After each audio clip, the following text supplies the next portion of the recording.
Hello दोस्तों, DK class में आपका बहुत बहुत स्वागत है। आज एक नए टॉपिक के साथ पुनः आए हुए हैं। इस टॉपिक में हम डिस्कस करेंगे स्क्रीनिंग इफेक्ट और शील्डिंग इफेक्ट। ये शील्डिंग इफेक्ट और स्क्रीनिंग इफेक्ट होते क्या है जनरली, इनके बारे में हम डिस्कस करेंगे। तो आइए हम यहाँ डिस्कस करते हैं कि स्क्रीनिंग इफेक्ट क्या होते हैं।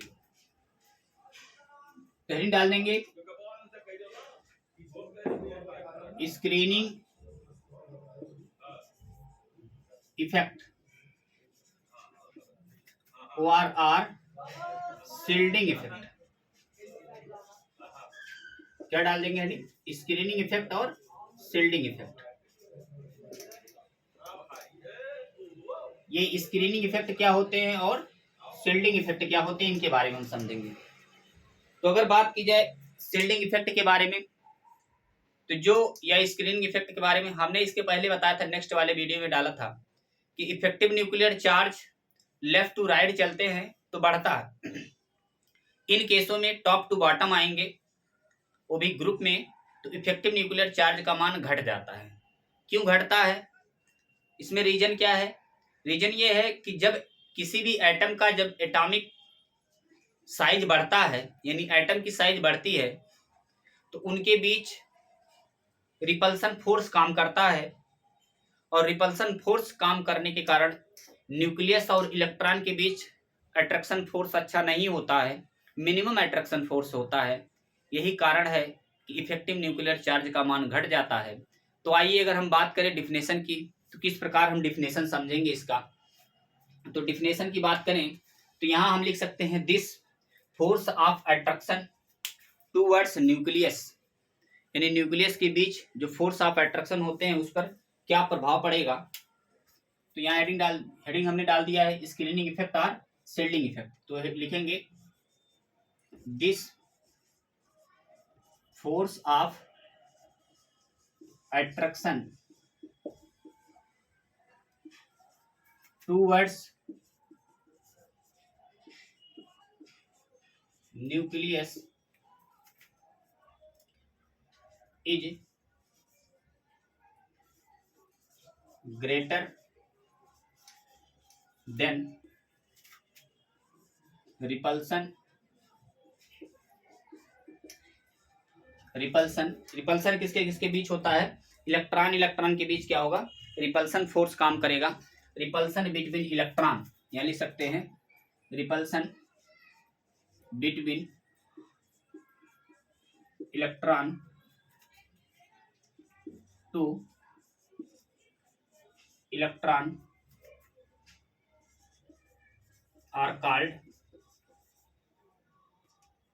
are called shielding effect or are screening effect. तो बात की जाए इसमें इलेक्ट्रॉन के बीच क्या होता है?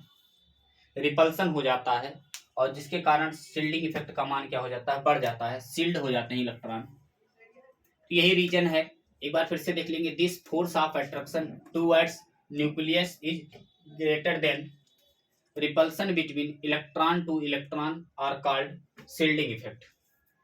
इस प्रकार से इलेक्ट्रॉन के बीच क्या होता है? रिपल्सन फोर्स काम करने लगता है, जिसके कारण स्क्रीनिंग इफेक्ट का मान बढ़ जाता है।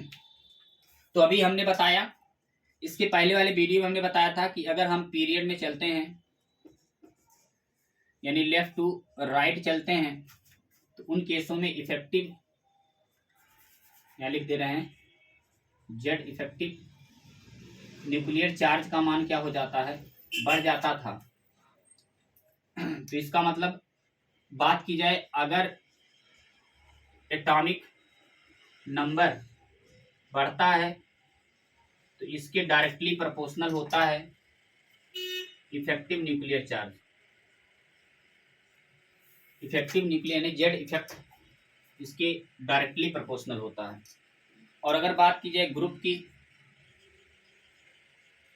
की बात की जाए, तो इन केसों में टॉप टू बॉटम चलेंगे, और जब टॉप टू बॉटम चलेंगे तो उन केसों में एटॉमिक साइज बढ़ता है, और जब एटॉमिक साइज बढ़ता है इफेक्टिव न्यूक्लियर चार्ज का मान क्या हो जाता है, घट जाता है। तो यहाँ लिख दे रहे हैं ये डिक्रीज कर रहा है। क्यों डिक्रीज कर रहा है? क्योंकि एटॉमिक साइज इंक्रीज करेगा, इसके इन्वर्सली प्रोपोर्शनल होगा 1/z इफेक्ट। ये क्या हो जाएगा, घट जाएगा। इफेक्टिव न्यूक्लियर चार्ज का मान क्या होगा, डिक्रीज कर जाएगा, घट जाएगा, क्योंकि एटॉमिक साइज क्या हो रही है, बढ़ रही है। अगर स्ट्रक्चर के द्वारा हम समझें तो यहाँ स्ट्रक्चर के द्वारा हम समझ सकते हैं कि ये हमारा है न्यूक्लियस, और न्यूक्लियस के चारों तरफ हमने बना दिया ऑर्बिटल। क्या बना दिया, ऑर्बिटल। तो ये हमने लिख दिया न्यूक्लियस।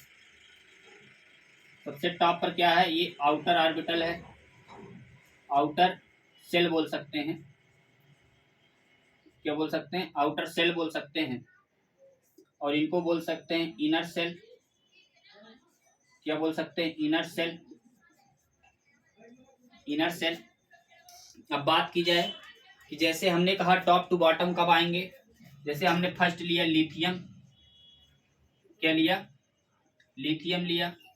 इसके बाद क्या लिया, सोडियम लिया, पोटेशियम लिया, रुबिडियम लिया, इसके बाद सीजियम लिया, देन फ्रांसियम लिया।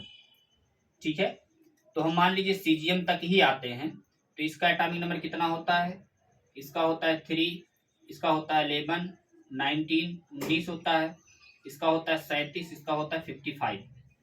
अब बात की जाए, अभी हमने ये एक न्यूक्लियस बनाया, और दूसरा न्यूक्लियस अगर हम बनाएं दूसरे एटम के लिए, तो दूसरे एटम के लिए हम दूसरा न्यूक्लियस यहाँ बना रहे हैं। इस प्रकार से हमने दूसरा न्यूक्लियस यहाँ बना दिया। ये रहा हमारा दूसरा न्यूक्लियस। अगर मैं इसकी बात करें लिथियम की, तो लिथियम को अगर हम तोड़ेंगे तो ऐसे ही तो तोड़ेंगे, 2 1 3 होता है, 2 1 में इसको तोड़ देंगे। अब बात की जाए अगर इसको हम तोड़ें तो इसको हम तोड़ सकते हैं किसमें, यहां से देखते हैं 2 8, इसके बाद क्या लिख सकते हैं 18, यानी 2 8 18, तो ये हो गए 20 और 8 28, 28, और उसके बाद यहां लिख सकते हैं 8, तो 28 8 कितना हो जाएगा 36। तो अगर इसको हम 18 ही कर दें तो 18 दूनी 36 हो जाएगा, और 10 46, 46, और इसमें आउटर सेल में कितने बचेंगे, 2 1 बचेंगे ना, कि क्या बच जाएंगे, इसमें बच जाएंगे 2 1। तो कहने का मतलब ये है कि अगर इसको हम 8 कर दें तो 46, ये हो जाएगा 36 और 10 46, और 46 और 8 ये हो जाएगा आपका 50 और 54 हो जाएगा, और लास्ट में हो जाएगा 1 55। तो बात की जाए इसके कितने सेल हो रहे हैं, K L M N O P जा रहा है। तो इसका मतलब इसके इलेक्ट्रॉन अगर फिल करें तो पहले में इसमें के एल एम एन, इसके बाद एन के बाद क्या आएगा, पी ओ आएगा, फिर लास्ट में पी आ जाएगा। तो इलेक्ट्रॉन फिल करते हैं, 2 electron, 8 electron, 18 electron, 18 electron, 8 electron, 1 electron. इस प्रकार से हमने फिल कर दिया। यहाँ फिल करें अगर तो यहाँ 2 इलेक्ट्रॉन और 1 इलेक्ट्रॉन, यहीं तक जाएगा, यहीं तक ऑर्बिटल जाएगा। तो इसमें हमने क्या कर दिया, 1 इलेक्ट्रॉन फिल कर दिया है ना, 1 इलेक्ट्रॉन फिल कर दिया। तो इन केसों में आप देखिए ये के एल तक ही जा रहे हैं इलेक्ट्रॉन। तो न्यूक्लियस छोटा था, जब न्यूक्लियस छोटा होगा तो इलेक्ट्रॉन के बीच अट्रैक्शन फोर्स अच्छा होगा। तो यहाँ लिख सकते हैं मोर अट्रैक्शन। क्या हो सकता है, मोर अट्रैक्शन, वो भी किसके बीच, न्यूक्लियस और इलेक्ट्रॉन के बीच अट्रैक्शन फोर्स ज्यादा होगा। तो इफेक्टिव न्यूक्लियर चार्ज का मान क्या होगा, बढ़ जाएगा। तो यहाँ इन केसों में क्या होगा, यानी जेड इफेक्ट क्या हो रहा है, इंक्रीज कर रहा है, बढ़ रहा है। अब बात की जाए, जैसे जैसे हम ऊपर से नीचे की तरफ आ रहे हैं, टॉप टू बॉटम की तरफ, टॉप टू बॉटम की तरफ आ रहे हैं, ऊपर से नीचे की तरफ आ रहे हैं, तो आप देख रहे हैं इसमें 55 का एटॉमिक नंबर ज्ञात करेंगे तो आप देख रहे हैं दूरियां कितनी बढ़ रही हैं, यहां तक जा रही है ना, यहां तक जाएंगी। उन केसों में क्या हो रहा है, उन केसों में ये हो रहा है कि जो न्यूक्लियस और इलेक्ट्रॉन, आउटर सेल का इलेक्ट्रॉन जो है, इसके बीच जो अट्रैक्शन फोर्स होगा वो कम लगेगा, क्योंकि नाभिक से काफी दूर है इलेक्ट्रॉन आउटर सेल का। तो यहाँ पर जो इसके पहले वाला जो इलेक्ट्रॉन होता है, ये क्या करता है, ये रिपेल करता है तेजी से इलेक्ट्रॉन को, मतलब ये आउटर सेल वाला इलेक्ट्रॉन अंदर की तरफ एंट्री नहीं कर पाता, इसको रिपेल कर देता, मतलब दूर भगाता है। जब दूर भगाता है तो उन केसों में यहाँ पर क्या हो जाता है, उन केसों में इलेक्ट्रॉन इलेक्ट्रॉन के बीच क्या होता है, इलेक्ट्रॉन, शॉर्टकट में लिख दे रहे हैं, इलेक्ट्रॉन इलेक्ट्रॉन के बीच क्या हो रहा है, मोर रिपल्सन, मोर रिपल्सन होगा। जब रिपल्सन ज्यादा होगा तो उन केसों में स्क्रीनिंग इफेक्ट का मान क्या हो जाएगा, बढ़ जाएगा। स्क्रीनिंग इफेक्ट बढ़ जाएगा। जब स्क्रीनिंग इफेक्ट बढ़ेगा तो होता क्या है, ये न्यूक्लियस के चारों तरफ, यानी इलेक्ट्रॉन के चारों तरफ क्या करते हैं, शील्ड बना लेते हैं, है ना, क्या बनाते हैं, शील्ड बना लेते हैं, जिसके कारण ये इलेक्ट्रॉन अंदर की तरफ एंट्री नहीं कर पाता है, अंदर की तरफ एंट्री नहीं कर पाता है। इनके बीच ये रिपल्सन फोर्स काम करने लगता है, जिसके कारण स्क्रीनिंग इफेक्ट बढ़ जाता है।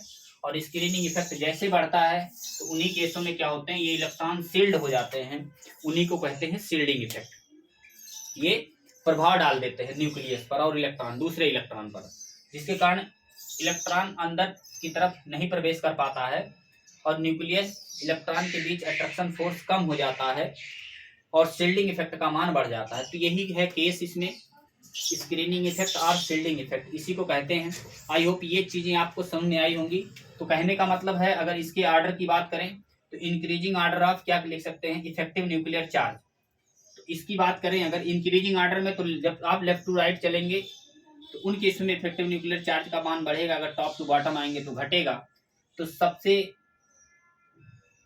लीस्ट इफेक्टिव न्यूक्लियर चार्ज किसमें होगा, इसका होगा, और सबसे लीस्ट इसका होगा और सबसे मैक्सिमम इसका होगा। तो उन केसों में एटॉमिक साइज क्या हो रही है, इंक्रीज कर रही है। तो यहां लिख सकते हैं increasing order of atomic size. एक चीज और ध्यान देंगे, जैसे जैसे ऊपर से नीचे की तरफ आएंगे, यानी टॉप टू बॉटम आएंगे, तो कोवैलेंट करैक्टर भी बढ़ेगा, और कोवैलेंट करैक्टर के साथ साथ क्या होगा, बेसिक करैक्टर भी बढ़ता है। LiOH, NaOH, KOH, RbOH और CsOH का OH, ये सब के करैक्टर क्या होंगे, बेसिक करैक्टर। इनके लिए सबसे अच्छा बेसिक करैक्टर किसका होगा, CS का, और कोवैलेंट करैक्टर सबसे अच्छा किसका होगा, CS का। एटॉमिक साइज सबसे अच्छी किसकी होगी, CS की, सीजियम, है ना। एटॉमिक रेडियस किसकी बड़ी होगी, CS की। तो इसका मतलब है एटॉमिक रेडियस इनवर्सली प्रोपोर्शनल 1 क्या हो जाएगा, इफेक्टिव न्यूक्लियर चार्ज। तो आई होप ये चीजें आपको समझ में आ गई होंगी। इफेक्टिव न्यूक्लियर चार्ज कब बढ़ता है, कब घटता है। तो लेफ्ट टू राइट जब चलेंगे तो इफेक्टिव न्यूक्लियर चार्ज का मान बढ़ता है। लेफ्ट टू राइट चलने पर इफेक्टिव न्यूक्लियर चार्ज का मान बढ़ेगा, और टॉप टू बॉटम आएंगे तो इफेक्टिव न्यूक्लियर चार्ज का मान घटेगा। तो आई होप ये चीजें आपको समझ में आ गई होंगी। इसके बाद हम स्लेटर रूल्स को लेकर आएंगे नेक्स्ट वीडियो में। नेक्स्ट वीडियो में स्लेटर रूल्स भी आप समझेंगे। अगर पिछला वाला वीडियो आप नहीं देखें तो उसको भी देखिए, तभी आपको क्लियर समझ में आएगा। आई होप ये चीज़ें आपको समझ में आई होंगी। तो ज़्यादा से ज़्यादा लोगों के पास शेयर करिए ताकि उनको भी हेल्प मिल सके। नेक्स्ट वीडियो में पुनः मिलेंगे हम आपसे। बहुत बहुत धन्यवाद।